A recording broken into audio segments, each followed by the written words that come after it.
The rate at which everybody is buying a juicer in Ghana, it feels like if you don't have one, you don't belong.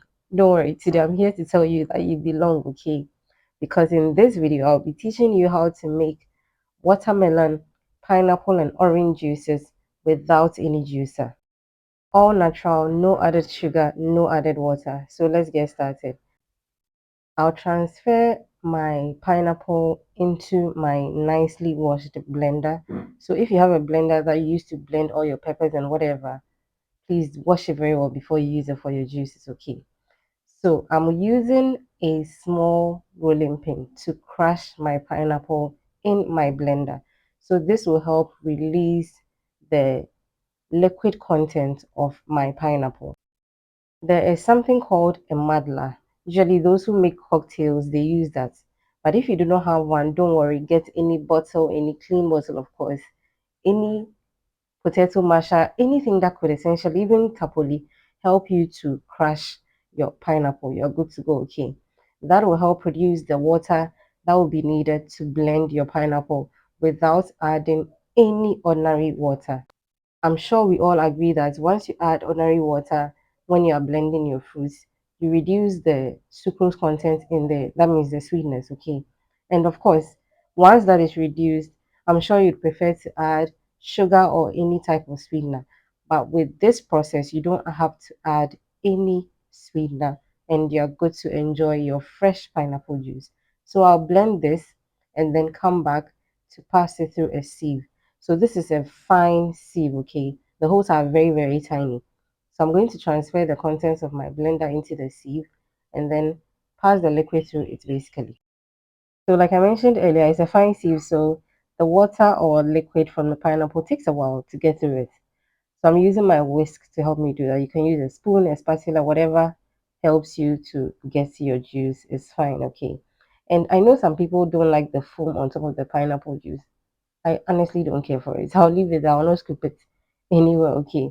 And also, you can store the chaff for jam, whatever you want to use it for. Maybe when you're baking some cake or making some pastries, you can add it in there as well. With pineapple in particular, you can use the chaff to tenderize your meat, okay? So instead of steaming the meat first before frying, you can marinate it with a bit of the pineapple and it will become softer for you to use it to cook directly, okay? Now let's move on to the watermelon juice. So I did not wash my blender because I don't want to, okay? I mean, I'm still making fruit juices, so it's fine, okay? So my watermelons are going in. I did not deseed the watermelons or anything. I just cut them up and then I'm transferring into the blender. And I'll use the same tool, i.e. my rolling pin to crush my watermelon to release the juices as well. Here, I'm also not going to be adding any water. Watermelon is one of the fruits that has a ton of liquid or water in there. So you do not have to add any water when you're blending. And I find that it's not overly sweet, especially the ones I buy, okay? So please don't add water to it to spoil the taste altogether. Also, you'd have to add some form of sweetener. And if you do not want to add any sweetener, you're good to go, okay? And before somebody mentions it in the comment section, I do not work wearing gloves. Not work per se, but I do not cook for my family wearing gloves. So, if you must know, I am doing this with very clean hands. And besides, if you watched my previous video, you know that this particular day I was doing other things as well. And I did not want to have any issues with cross contamination. So the gloves sometimes aid that process. And I didn't want any wahala. So I just made sure that every time I was doing something else, I'd wash my hands before going in to do another thing. Okay. Now look at our blended watermelon very well.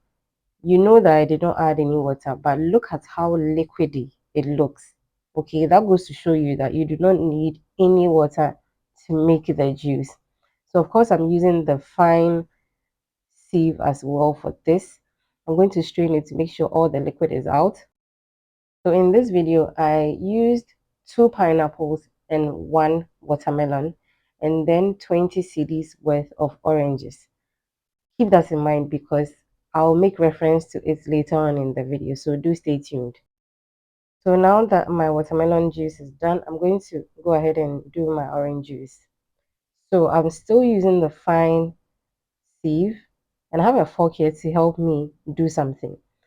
So without the juicer or a citrus juicer, whatever it's called, right? Just use your hands to squeeze out as much juice as you can from your oranges. If you encounter hard oranges, that is when your fork comes to play. What you're going to have to do is put the fork possibly at the center of the orange, and then it will help you squeeze out most of the juice. Okay, this is a very handy method for lemon for lime. Okay, so you can use it whenever you want, especially when the citrus fruit is a bit hard to squeeze. I have small hands, so usually when I encounter those hard ones, this fork method comes in handy if I'm not using my food processor or juicer. Okay, personally, most of the time when I make orange juice, I use it as a sweetener for the other juices. That's because, first of all, the naturally squeezed or freshly squeezed orange juice does not really taste nice to me. Okay, I don't know if it's the Ghana oranges or whatever, but most of it does not really taste nice to me. So what I do is I sweeten the watermelon and pineapple juice with the orange juice, and then I'm going to go ahead and package them. So these are the pouches I use to store my juices. I use these because the kids take the juices to school, and it's easier, okay, to just pick one and then they are gone. So I'm going to go ahead and wash the pouches very well. You can use these small bottles. They are very easy to find on the Ghanaian market, okay. So with the help of a funnel, I'm going to transfer the juices into my pouch, or pouches rather. So I don't fill them to the brim for two reasons. First of all, I know how much my kids can take, how much their tummies can take. So yeah, that's why I don't fill them to the brim. And secondly, the way I store them in the freezer, I need them not to be very full. Okay. I don't think it will have an effect if you fill them up. Okay. But personally, the way I store them, I do need them to be full. So this is the watermelon juice ready. I'm going to go ahead and do the pineapple, and then I'll transfer them into the freezer. So if you must put them in the fridge, you have to consume within 2 days because it will not do very well. But in the freezer, once it's frozen, you're good to go. So my kids' school have a refrigerator. So whenever they are leaving home, and then I put in their lunchbox.